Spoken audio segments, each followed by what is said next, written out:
Hi, this is Remembering the Past, the show. We talk about people who've died recently who've had a profound effect on our history, our society, or our culture. And tonight we're going to lead with our feature, Christine Keeler, who died recently at the age of 75. Christine Keeler was the woman who was at the heart of the Profumo scandal, the notorious 1963 incident that caused the resignation of the War Minister of Britain, John Profumo, and ultimately the resignation of British Prime Minister Harold MacMillan. This forever changed British society and British politics and altered the balance of power in the mid-60s in Western Europe. We've talked about Christine Keeler and the Profumo affair before. I refer you to the Johnny Edgecombe podcast and the Mandy Rice Davies podcast. Christine was the 19-year-old girl who slept with War Minister Profumo at the same time she was sleeping with Yevgeny Ivanov, a Soviet naval attaché, basically a Soviet spy. When the whole affair surfaced, Profumo was called before Parliament, where he first lied about it. Then when Christine confirmed the affair, he was forced to admit it and resign. She was sort of like the Monica Lewinsky of Britain in the 1960s, but the consequences of her affair were much greater. For a brief time, she was probably the second most recognizable woman in the world after Jackie Kennedy, but she was quickly bounced off the front pages by the JFK assassination and the emergence of the Beatles. Here is Matthew Bannister from the BBC 4 Last Word on Christine Keeler. Hello. How lovely to hear from you. This is my story, the story of my life, the Christine Keeler story. I first came to London, had a job as a waitress, and then went on to Murray's Cabaret Club. At the moment, my ambitions are to become an actress. In that innocent screen test, there's no sign that Christine Keeler was one of the most notorious figures of 1960s Britain. Accused of conducting simultaneous relationships with the Minister for War, John Profumo, and a Russian attaché at the height of the Cold War, she was the central player in the affair which eventually led to the downfall of the MacMillan government. These dramatic events dogged her for the rest of her life, and she spent much of her later years living alone in a council flat. The story began in 1959, when 17-year-old Christine met the society osteopath Stephen Ward. I met him at a club, and he introduced me. John Profumo was a war minister at the time, and a Russian naval attaché, Yevgeny Ivanov. Of course, I had an association with both of them. Friday, March 22nd, 1963. The truth of the matter is, I saw John Profumo 4 or 5 times. 5 times, the very most. It was over before it really began. At 11 a.m. in the House of Commons, Mr. John Profumo makes a personal statement. In that statement, the Minister for War denied there was any impropriety in his relationship with Christine Keeler. But Fleet Street thought otherwise, and the story continued to dominate the headlines. Christine fled to Spain.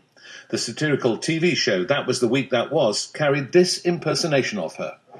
It's been an interesting and exciting life, and although I'm temporarily broke, I'm sure that one day my luck will turn again, especially with all the information I'm ready to spill if it doesn't. When I was in Spain, the Express got hold of me, and literally the British council had said that was the only way I'd get back by plane. But I admit that I did tell them. There was 13 reporters in the room, and Profumo had denied it, and I denied it too. But they said to me, "But it's true, isn't it, Christine, you know?" And I admit I did say yes, it was true. That was my bad bit.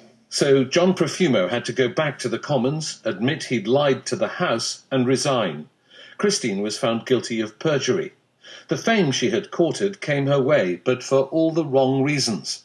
She posed naked astride a chair in a famous photograph and made money by selling her story to the newspapers. But the affair had tragic consequences. Stephen eventually committed suicide, and I was put into prison as an innocent person. The thing doesn't seem to ever go away because the truth has never been said. Christine told her version of the truth in a book, which was turned into a film called Scandal.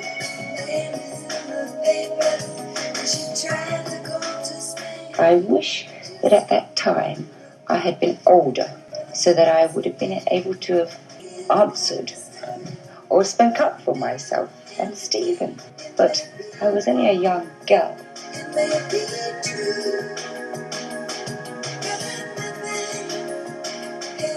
Christine Keeler. I have to tell you, when I first heard that obituary from the BBC, I was a little surprised. Considering her impact and considering the consequences of the story, that was an awfully short obit, and it was a little snippy. You know, it's fashionable today to talk about women being victims. Well, I have to tell you, no one was a bigger victim than Christine Keeler. She emerged worse from the Profumo scandal than probably anybody, with the exception of Stephen Ward. She was used by a lot of people for a lot of reasons, and her life was basically tragic after the incident, not unlike what's going on with Monica Lewinsky today. Well, we're going to move on now to Bruce Brown, who died recently at the age of 80. He was a movie director, and he had one huge hit in 1964. He directed and narrated the movie Endless Summer, which was released in 1966, and it's basically the definitive film about surfing. It's about two surfer dudes who go all over the world looking for the perfect wave. The surfing craze came out of California in the late 50s and early 60s.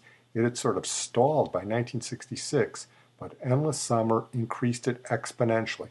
And as people came to California, they wanted to surf. Bruce Brown also directed the 1971 film On Any Sunday about motorcycle riders, including Steve McQueen, but it was Endless Summer that was his opus magnum. Here's a little bit of it with his two surfers looking for the perfect wave in South Africa. And that's him doing the narration. We'd come halfway around the world, so we thought we'd go take a look. We struck off across the sand dunes, led by our friend, Terence of Africa. Halfway around the world and halfway across the dunes, it seemed like a bad idea. It started to get pretty hot. The odds were against us finding surf. We didn't even know if we'd find the water. When you go looking for surf, you don't look for a really big wave. If you found one, you'd never ride it in strange waters. It would be much too dangerous. What every surfer dreams of finding is a small wave with perfect shape, what we call a perfect wave. The odds against finding that are 10 million to 1. They finally got their first look at Cape St. Francis, South Africa. You can't tell how good a wave is till you actually ride it. On Mike's first ride, the first 5 seconds, he knew he'd finally found that perfect wave. The waves looked like they'd been made by some kind of a machine. The rides were so long I couldn't get most of them on one piece of film. You get the idea. The film doesn't sound that exciting, but it's oddly compelling. A couple of decades later, Bruce Brown made Endless Summer 2, where they went back to some of the places they went the first time. In this place in South Africa, the surf was completely destroyed by all the building and tourist development. This movie inspired so many people to take up surfing that Bruce Brown was elected to the Surfing Hall of Fame in Huntington Beach, California. Well, we're going to move on now to Tommy Nobis, who died recently at the age of 74, one of the greatest players in college football history, and also a tremendous player in the pros, one of the greatest players, if not the greatest player, not to be in the Hall of Fame. Do you hear that, Canton? He was a two-way player at college in Texas. Darrell Royal, for whom he played and whose podcast we've done, called him the greatest two-way player he ever saw. But he gained his renown as a middle linebacker and is generally regarded as one of the best middle linebackers in football history. He has a special place in football history for two reasons. First, his career at the University of Texas, one of the greatest Texas players ever. He's had his number retired along with those of Bobby Lane and Earl Campbell, among others. We've done Darrell Royal, we've done James Street. So Tommy Nobis joins the great University of Texas legends that we've done podcasts on. Here's ESPN on Tommy Nobis' career at the University of Texas, including his famous tackle of Joe Namath in the 1965 Orange Bowl late in the game, which ranks as one of the most legendary tackles in college football history. Tommy Nobis didn't invent the position of middle linebacker, but for many, he will always be the gold standard. From 1963 to 1965, that dominating presence became the identity of UT football, displaying a grit and resolve that was a direct reflection of head coach Darrell Royal. Tommy Nobis, because of what he showed and the toughness that he showed, I think probably more than anything, represented the strategy of Texas, which was hit him in the mouth and make him remember. And Tommy Nobis did. He was maybe the most fierce player in the Southwest Conference, and as a hitter. I mean, he would put some vicious hits on running backs and wide receivers, and anybody that came in his way, as a matter of fact. Tommy Nobis is quiet. He's polite. He's so nice. And he's got such a great heart. But when it was time to play football, he would light you up. And everybody knew that. As a sophomore, Nobis played guard and linebacker, leading Texas to its first national title. In 1965, he won the Outland Award and was regarded as the best defensive player in the country. But his most legendary moment came at the 1965 Orange Bowl against Alabama. It was the first night bowl game, and it matched Alabama and Texas. And Joe Namath was the quarterback for Alabama. The greatest passer in college football fires again. Darrell Royal against Bear Bryant. And Bryant had never been able to beat Royal. And it looked like that would be the game that he surely would beat him. As Namath's precision pitching advances the ball to the Texas 6. The game came down to the end when Alabama had driven to the goal line in the fourth quarter. They ran 4 plays at the goal line in an effort to get in. On the final play, Joe Namath ran a quarterback sneak. 4th down, less than a yard. And Nobis came in and hit Namath at the top of the play and knocked him back. And Texas holds Namath on the quarterback sneak by injury. Nobis just wouldn't stand for it. And they stopped Alabama right there, short of the goal line, and won the game. Coach Royal would always say that Tommy Nobis was the best defensive player that he ever coached. He was, without question, the toughest linebacker of his era. He was the best linebacker in a lot of people's view that ever played at the University of Texas. He filled a role that no other player had filled for Coach Royal, and no player would fill again until Earl Campbell came along. Well, I said that Tommy Nobis has a special place in football history for 2 reasons. The first, what he did at Texas. The second was he was one of the main players involved in the bidding war in the mid-1960s between the National Football League and the American Football League, which ultimately led to a merger between the 2 leagues. The NFL was riding a crest of popularity after the Baltimore Colts and New York Giants championship game in 1958. It was becoming a television staple, and a group of renegade owners decided to form the American Football League in 1960, and by 1962 they were actually somewhat successful. They played a more open brand of football than the conservative National Football League, and they were generally regarded as the wilder league. It was inevitable that the 2 leagues would start to compete for players coming out of college, and Tommy Nobis, as the best defensive player in the country, was courted by both the Houston Oilers and the Atlanta Falcons, who were a new franchise. The bidding war was so intense that Frank Borman was in space and his 2 sons were ball boys for the Houston Oilers, and he told NASA from space that Tommy Nobis should sign with the Oilers. But Tommy Nobis signed with Atlanta, becoming the first Atlanta Falcon. Even though the Falcons got Tommy Nobis, 2 things led to the merger between the leagues. First, the AFL actually got a television contract, and second, they were able to sign Joe Namath, who was in that famous Orange Bowl game. The NFL decided that rather than fight and continue to drive up salaries like Tommy Nobis' signing bonus, they would just merge the 2 leagues, and that's what they did in 1966. Parenthetically, the Falcons were terrible the whole time Tommy Nobis was there, and that may have had a role in him not getting into the Hall of Fame.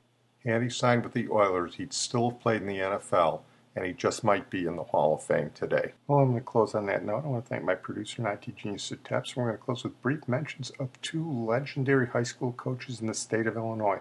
The first was Gary Korhonen, who was the football coach at Richards High School from 1972 to 2007. Upon his retirement, he had coached more wins than any coach in Illinois high school football state history.